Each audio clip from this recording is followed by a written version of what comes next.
Salaam alaikum, my brother. Thank you so much for taking the time out your busy schedule to come on and have this discussion with me. My pleasure. My pleasure. As you know, I really don't do interviews. I don't like doing interviews. But for you, I couldn't say no. You're my boy, and I promised you the interview, and here we are. Let's get it. I'm excited. I'm excited. So just a little preface for anyone who's watching. Months ago, I was a fan of yours. In fact, for years, I've been into the predator catching genre. And I follow all the big channels, and the original guy himself, Chris Hansen, watched all of these videos, and that Dateline to Catch a Predator stuff, it stopped. But then the kind of genre developed on YouTube as you had all these kind of independent guys doing it. And you pick up a guy here, you follow him for so long. But then I found your channel, and I was loving the content that you did. I loved the way that you're so blunt with the predators. I thought you just had a really great persona on camera, and I was following your videos. And then that progressed to you were looking for an editor. I applied for the position, and then we started working together, which was a really amazing experience. As of just now, someone else has taken the mantle of the editor, but it was a really fun experience. And I just want to, again, thank you for coming on today. Tell them who took over the position of editor. Yeah, my uncle. I gave it to his uncle, and his uncle has been crushing it. You're still doing the what? The thumbnails. I'm still doing the thumbnails. Still doing the thumbnails and the narration. Yeah. Sometimes your fans can recognize me either as the narrator voice, they can recognize me as the child's voice, or they can recognize me as the predator's voice. You've seen Ramy catch predators worldwide. I catch online predators. For filthy men who surf the web to meet young children. But you and your uncle are crushing it. You're doing an amazing job. The fans love your voice, and they're trying to figure out your nationality, where you're from. So if you wanna do the honors and tell them sure. Well, here it is right here. This is my Scottish flag. I also have the Scottish claymore, the sword over there on the wall, is a part of my kind of Scottish heritage, and born and raised here, grew up in Scotland. I see your fans commenting, and a lot of them say, "Why do you have a Scottish narrator?" But there's been a couple of comments that said, "Why do you have an Indian narrator?" And I've never been to India, so I don't know where that influence came from. But the ones that there are a few that figured it out, I must say, like Scottish. It's a beautiful nationality. Thanks, man. So talking of just predator catching, because I think it's a really important subject, particularly with everything being online. There's so many, any kid who has an access to a phone, people say to me all the time, their 2-year-old, 3-year-old is flicking through the phone, going on the internet, going on YouTube, is able to navigate a phone. So a child who has access to the phone has access to pretty much anything. And you're in the kind of business of finding people who prey on these children. So first, just if you could give a little introduction of what is a predator catcher, what is a predator, and why do you catch them? Okay, thank you. My name is Ramy. Again, thank you for having me. Predator catcher, the way I would define a predator catcher is an individual that cares about the community, that wants to spread awareness about online predators, how bad of an issue it is. Most people don't realize a predator could be your freaking UPS man, your delivery guy, your mailman. It could be a police officer. It could even, God forbid, be a family member.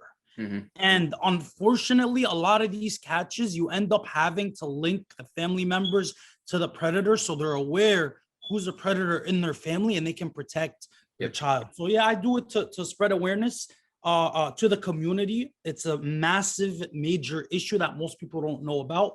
And actually, the way that I got into it is quite interesting. But I'll leave that for later when you want to go ahead and proceed with it. But yeah, let's go into it just now. So how did you get introduced to this genre of predator catching, and when did you have that moment of deciding I want to be on this task force of predator catchers?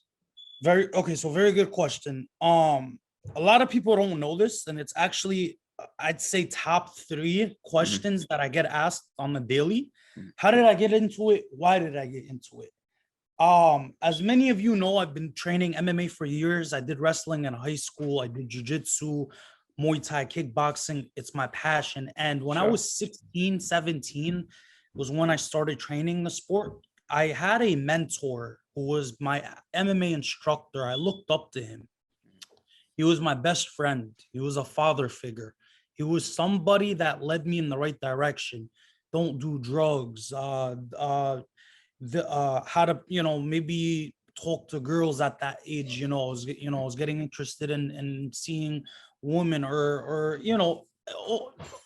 just things that a father figure would guide their son in, or their best friend in. And he Sure. was always there for me. I looked up to him. I had nothing but love and respect for him. And he was the instructor for the MMA classes and Taekwondo. His Taekwondo, he had kids. And I'm in Egypt on vacation. And I find, and this is after 1 year of training with him and loving the man, and just having an outside relationship outside of MMA, him giving me rides home, the full 9 yards. Come to find out, as I'm in Egypt, he gets arrested for molesting a little girl and gets charged 7 years in prison.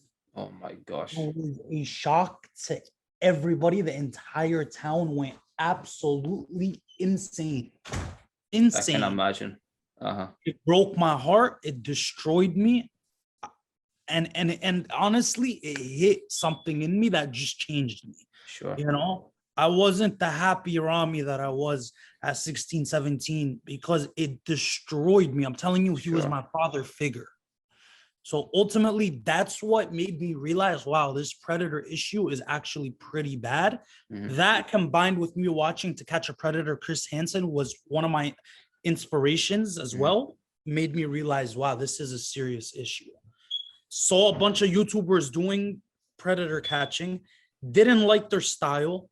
I knew I could do it better. Got into it. My channel started exploding worldwide, and it's been a ride ever since. Yeah, I mean, see what you just said. I mean, this guy being your father figure, you looking up to him. We say the word predator, and I think that word predator is somewhat misleading, because see, if you just take a moment to think of what a predator looks like, you think of a lion in the jungle, or you think of some big scary monster. You don't realize it can be your neighbor. You don't realize it can be your best friend. As I was editing for you, one of the ones that really, really, really shocked me, and it stuck with me for a couple of days, going through that footage, was the Russian father, or the Ukrainian father. This guy, he's a grandfather. He's married for 43 years. And then one night, impulse strikes. He decides to, being married to a woman for 43 years, he decided to go and hook up with the little boy.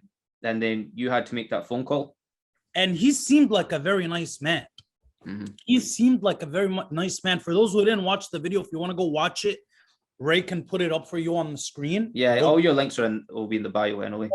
Pause the interview if you want to check it out. Go check it out and then come back so you know which episode we're talking about. But you could not tell from a mile away that this man is an online predator. He seemed like a very nice man. Even his wife describing him, very nice man, very nice man. You could not tell. And that's the whole point I'm trying to make, is the misconception of what a predator is. One might think, oh, it's a big, scary monster or something. Scary man. Yeah. No, it could even be a woman. Just so you know, I've caught female predators. Men get done by females as well. However, it is mostly men, I must say. I'd say it's 98% men that are predators, and then 2% women. But it could be anybody. It could literally be anyone. Yeah, that guy, I remember when you phoned his wife to basically expose him to his family, his wife was saying, if my parents had an issue, he was there. If the neighbors had an issue, he was there. He was like a helper. He had a good reputation in his community. And to go from having a good reputation of someone who helps in this kind, even in his voice, like he sounded like this elderly guy with a soft voice. So I can only imagine how shocking that was to his community to find out that this guy was an online child predator.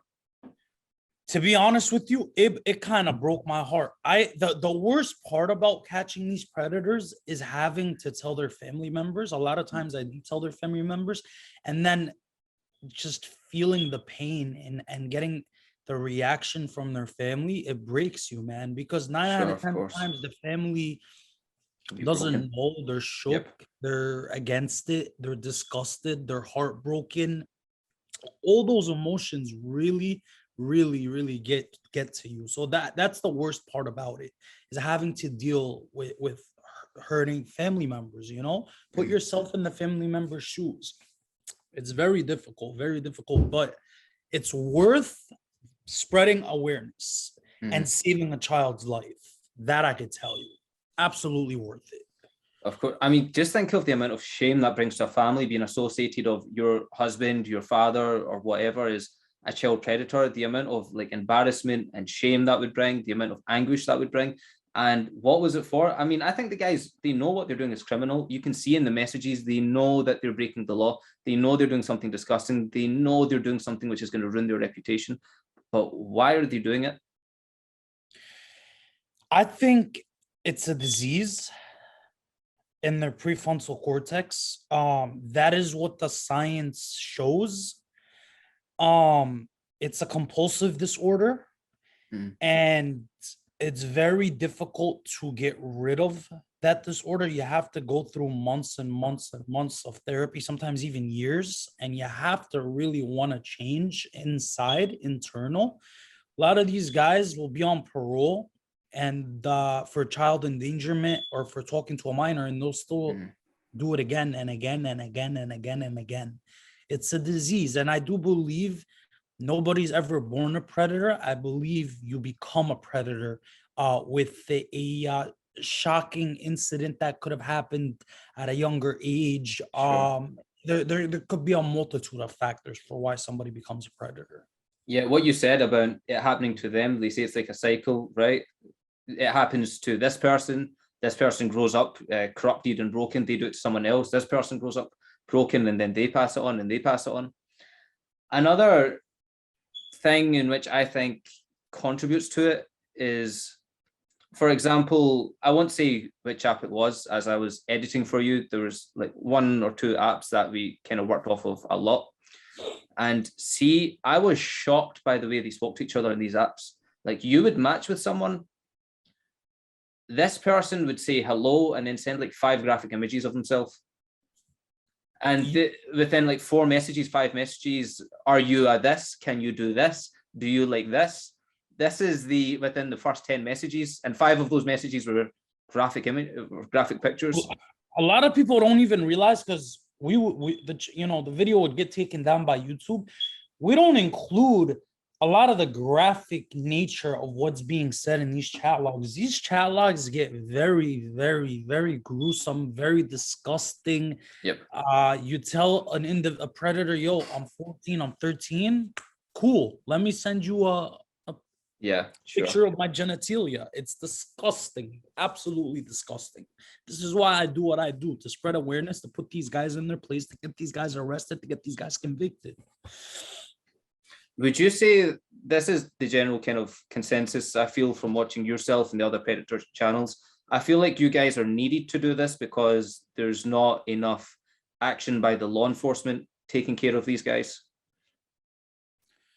I definitely feel if law enforcement would be more proactive towards catching predators, they would catch a lot more than they do. I definitely feel like law enforcement is under-equipped, and not enough money from the governments are being invested into catching child predators. This is why, again, I do what I do. It's to spread awareness, to show how many predators are actually out there. And we're never entrapping any of these men or women. We are simply setting up sting operations where we have decoys that pose as minors on these dating apps, and we wait for predators to message. And if they can't tell it's a minor by the face, we always, regardless, notify them within the first couple messages. We let them know the age, and a lot of times we let them know not once but twice. Yo, I'm 13. Yo, I'm 11. Just so that they can't come back and say it's entrapment. They can't come back and weasel their way out of the situation. We always make sure they get sexual. We never initiate anything. They message first, they get sexual first, and we always notify them of the age. Those three factors have to take effect in order for me to go after somebody. Because at the end of the day, once I upload an episode, it not only gets back to their employers, it gets back to their family, it gets back to their friends, it gets back to their neighbor. Their life is ruined. So you have to be very smart about how you go about doing it for liability reasons, from a moral standpoint and from an ethical standpoint. I'm sure there's a lot of danger included in doing what you do. What are some of the kind of instances you've had where it's seemingly gone very dangerous for you and your team? A lot of times we go into areas that are very dangerous. I'll never forget, about a year ago, we were in a town called Patterson, New Jersey. You guys could look it up. Very dangerous town, especially at 3 a.m. We were there. I was doing a live stream. I was with my brother, and we actually caught a Oompa Loompa predator, and he was walking up the sidewalk, and unbeknownst to us, parallel to the sidewalk, he had his cousin there waiting. They were going to kidnap and oh my gosh, rape and molest the child. And once we started chasing after the Oompa Loompa predator, we noticed somebody running on the other side. So we're thinking, oh crap, they're together. So we catch the Oompa Loompa predator, and then his cousin starts talking in the distance, and I'm talking back to him. I want to beat the crap out of him, and because he's getting disrespectful. And at the end of the day, he was there to ruin a little child's life, you know? So long story short, as we expose the Oompa Loompa predator, the cousin pulls up in a car. This was 45 minutes later, right? Curses me out, drives to the end of the street, pulls out of the car, pulls out a gun, and fires in the air. Oh my gosh. Not at us, but in the air. But regardless, it took my brother, and we ducked out of the way. And I knew my mom was watching the live stream, so I didn't want to say what just happened because I didn't want to scare her. Of course. But you hear the gunshot in the video. You hear it. And from that moment on, I bought bulletproof vests for me and the entire team. And if we feel like it's going to be a dangerous situation, we wear the bulletproof vests for protection. It's very dangerous because you never know who you're going up against. Anybody could pull out a gun, bam, bam, and that's it. Your life is over. People undermine the fact that this is a very, very, very, very dangerous operation because you could get killed in a heartbeat. Do you ever contact the police and let them know what you're doing? Do you ever work with the police in these investigations? Of course, you have to. You have to. Some jurisdictions. I know you had an incident recently. I think it was in New York or was it in Patterson? New York, New Jersey. I'm working with the detectives there on a couple cases, 3 cases actually, where we're getting these predators arrested and convicted. We got a couple arrests there, and now I'm actively going into the police station, giving statements, giving evidence, giving chat logs, working with the prosecutors who then go to the judge, and then the judge issues warrants post catch. Yeah, man.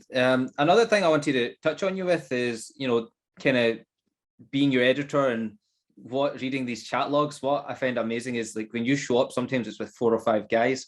And what is amazing about that is sometimes these chat logs are like ending at 2 or 3 in the morning. And they get, I don't know if it's yourself or when your teammates are doing the texting, but they say, okay, I'll meet you in 15 minutes. And then 15 minutes later, you're there at 2 or 3 o'clock in the morning with like 5 guys. So you have a really good team. So tell me a little bit about your team. Yeah, so the way I operate with my team, honestly, I'll let anybody come as long as they got heart and they're passionate about what we do. I got a very solid team, one of which his name is Karim. He's actually gonna come watch the boxing, the Jake Paul boxing fight with me tonight. He's gonna hang out with me tonight.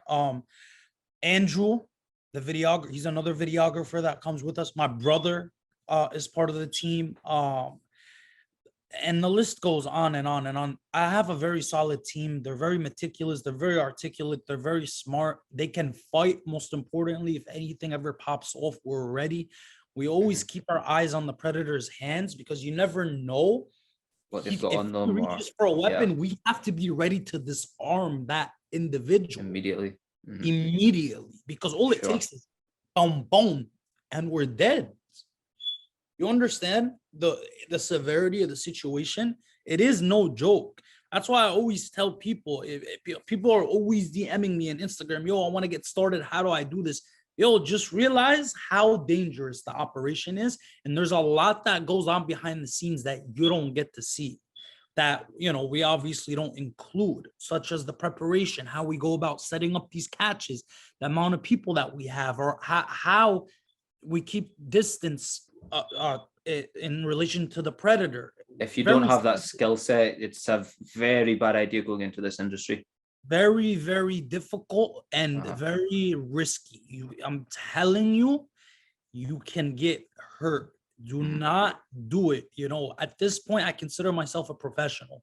I've done almost 100, probably over 150 to 60 catches. So I know what I'm doing, and I've got over, you know, almost a year and a half of experience now. It's not as easy as it looks. 150 to 160 catches in a year. That's pretty much a predator every 2 days or something. So you must be on this constantly. And just to extend that question, does anything surprise you anymore? Do you ever see something that you've never seen before? Does anything catch you off guard? Every time I think I've seen it all, you get something new that just surprises the crap out of you. Like I thought at 150 catches, I've seen it all. No, the other day I just caught somebody that was a registered offender that admitted to molesting 5 children that he did not get charged with in Barnes and Noble. Yeah, he did it to 5 children in Barnes and Noble. You know what I'm saying? That by far became my #1 worst ever predator that I caught. Insane. Yeah, every single time you think you've seen it all, something new pops up that just shocks the crap out of you. It's insane, man. It's sad. How can people protect their kids from such kind of exposure online? Good question. Because these predators, they're on every application. They're not just on this one dating app. They're on Instagram. They're on Facebook. They're in the YouTube comments. Sorry, I apologize. Go ahead. Finish. No, that's my question. So, how would you recommend people go about protecting their children or their younger siblings from? I recommend you monitor your children's activities on their phones, their online activities. You find out if they're talking to anybody, and there are plenty of apps out there that you could actually download and install on your children's apps, on your children's phones. And then what those devices do is, from your phone, you could actually monitor everything that your child is doing, who he's communicating with, who he's texting, who's calling him, who he's divulging with, every single thing. And you need to actively talk to your children and make sure you're spreading awareness and they're understanding not to talk to strangers on the internet. And if anyone messages them or sends them anything that's out of place or anything that's weird, you have to make sure you handle it appropriately, and make sure your child knows that they must tell you XYZ just happened. This man just messaged me this and that. You need to educate your child, and most importantly, you need to monitor your child's online activities. See what you're saying. I think a lot of teachers are not equipped to give this information to pupils. And I come from a teaching background. I worked in schools for a period. And, you know, it was only in the 1970s or something, the calculator was made, this rectangular type shape, which changed arithmetic education forever. And here we are 30 years later, we have a similar cube-like shape, but now you have access to all of the information on the planet on it. And kids are often better at using it than their teachers or their parents. And when they just go on to, they have access to everything. They have access to these apps. You know, if they have an email address, which takes moments to make, they can talk and network with all these people on all of these different apps. And, you know, today we've spoken about these predators who will, after 15 or 20 minutes, be prepared to come out and have a sexual encounter with a child. But it's not always like that. Sometimes it goes on for months. Sometimes they come in as your friend. Sometimes it's a very slow process, like what you said with your martial arts instructor. That wasn't something anyone could have seen. That was little seeds that were planting over time until the moment was right and he was able to strike. So I think it's so pertinent that we equip and we teach kids to know the signs of these adults who want to abuse that authority and trust that they have to prey on children. I 100% agree with you. And this is, again, part of why I do what I do, to spread that awareness that's undermined in education. I definitely, honestly, I don't remember in any education that I got being taught about pedophilia and child predators or any of that stuff. They don't teach it in school. You have to kind of just learn from the adults. We as adults have to teach, you know, the younger community about the situation. A lot of vulnerability is out there with these children, and they're just so pure and innocent, and these disgusting predators just come and take their innocence away, and it's just so disgusting and immoral and unethical. And we have to gather together as a community, and we have to stop this. And this is why I do what I do, to stop this, to spread awareness, and ultimately show how serious of an issue it is. So there's a lot of guys that do what you do, and you know, as we're talking Chris Hansen, I think that's probably where it started. But that Chris Hansen show was out a long time ago. That was out like 15, maybe even pushing 20 years, if it was as long ago as that. So see, with all of these independent guys who are out there, and there's tons of channels, I have no idea how many predator catchers there are. But see, with all of you guys out there, do you think this has slowed it down? Do you think predators are having second thoughts that, oh, I could be walking into a sting? Or do you think once they have, I mean, then again, like, you'd think these thoughts of, I could ruin my family, I could ruin my job, I could ruin my whole life. You know, if that doesn't slow it down, you know, what do you think can be done to actually to stop this issue? Just so you know, Chris Hansen did it again in 2018 on Dateline NBC, and then the show got canceled. But I feel like there's a lot of predator catchers out there that do more damage than good, and show a little too much, and it only makes these predators smarter about how they go about doing things. It only makes them more articulate, more methodical. This is part of why I don't show a lot of the chat log, so that predators can't study them and see how we go about catching them. Obviously, the more awareness one spreads, the better. The more convictions, the better.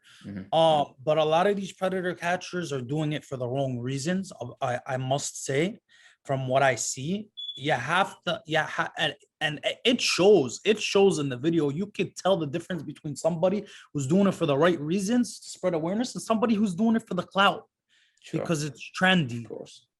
So you have to do it the right way, or you're only going to do more harm than good.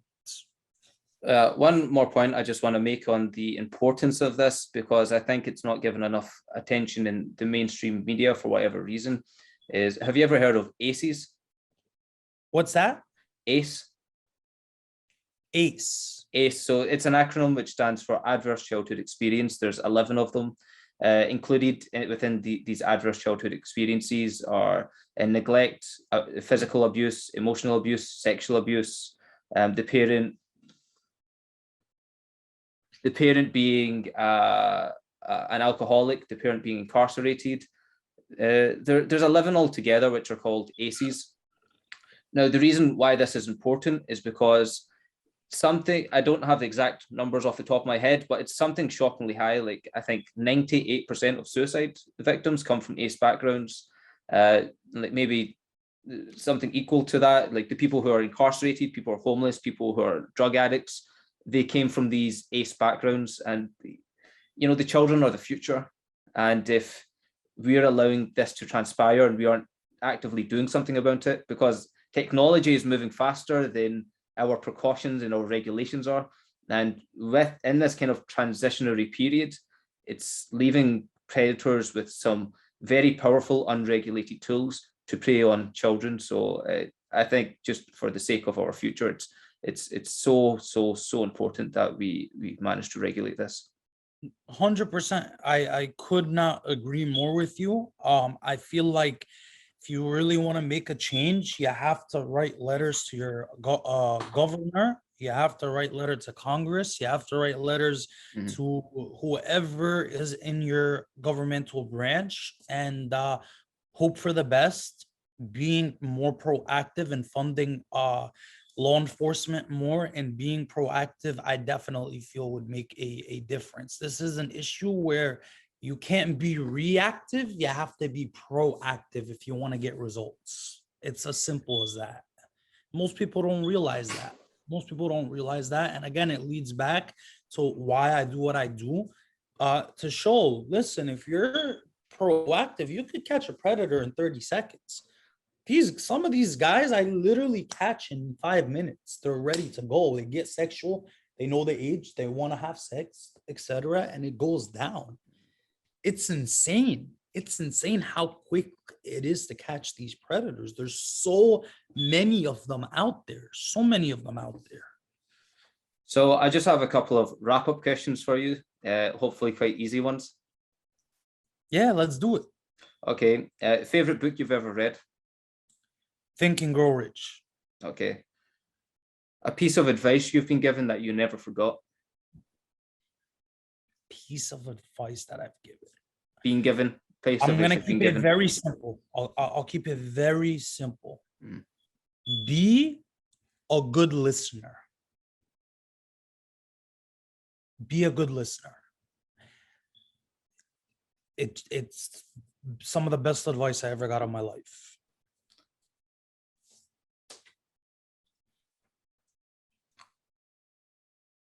There was a third question. My brain's failing me today. I can't remember my third question. Okay, I'll skip to the last question, which is, where can people find you? You could find me on YouTube, OB Nation. You can pop it up on the screen or put it in the description down below. It's all in the comments, so all your links are there. OB Nation on YouTube, on Instagram at predator.catchers.alliance. That's predator.catchers.alliance. You could also find me on TikTok. I created a TikTok and it's actually blowing up. I literally just made it a couple days ago. My TikTok is OBL Nation. OBL Nation. So anyone who wants to support your cause and follow your progress, all of the links are in the bio. And I just want to say a big thank you for coming on, sharing your story about what you do. And I just wish you success, and I hope you catch more predators and keep your community safe. Oh, my pleasure. My pleasure. I really appreciate you for having me on, and I wish you nothing but health and success. Thank you so Likewise, bro. much. It was an amazing interview. Thank you, man. Take care. Have a good one.